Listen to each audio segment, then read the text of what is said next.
Llegiré un fragment del meu relat Hivern a casa i després farem activitats de comprensió i gramàtica de nivell B2, C1 i C2.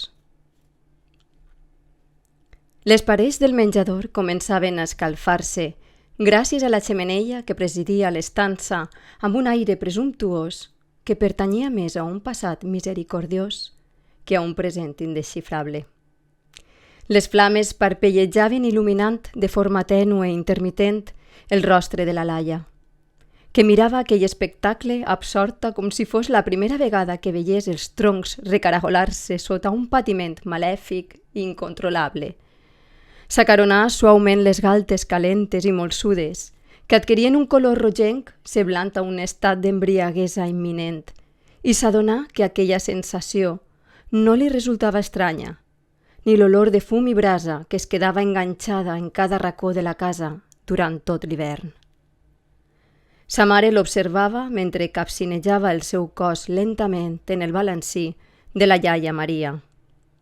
No entenia les ànsies de la Laia per fugir del poble i veure món.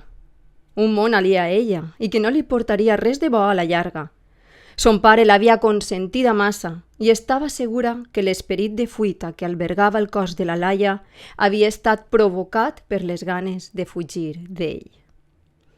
Aquells pensaments la sovintejaven sempre, quan la Laia era a l'estranger i quan hi tornava cofoia d'haver viscut una aventura que no li despertava cap curiositat. «Mare, vols que torrem unes botifarres i fem una truita de creïlles per a sopar?»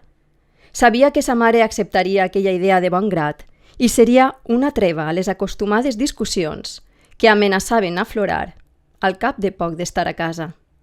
«Sí, i també podem torrar una ceba», va afegir sa mare mirant-la de reüll, incrèdula d'aquella proposta inusual.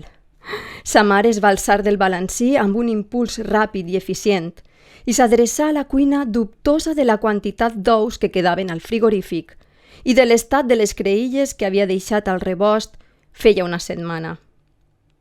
Aquella nit es respirava una mansuetud estranya. La conversa penjava d'un fil tens i superflu i es construïa amb paraules neutres que omplien els minuts amb un calçador incòmode.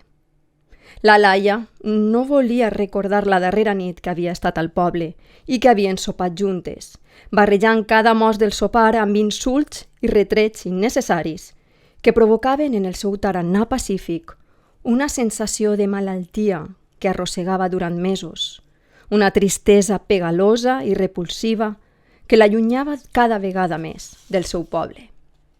Agafa un plàtan de la fruitera i després menja't un tros de pastís de xocolata, que estàs que clareges i no vull que pensen que has passat fam a l'estranger, va dir sa mare després d'haver-se begut l'últim glob de vi que amb prou feines va fregar la gola.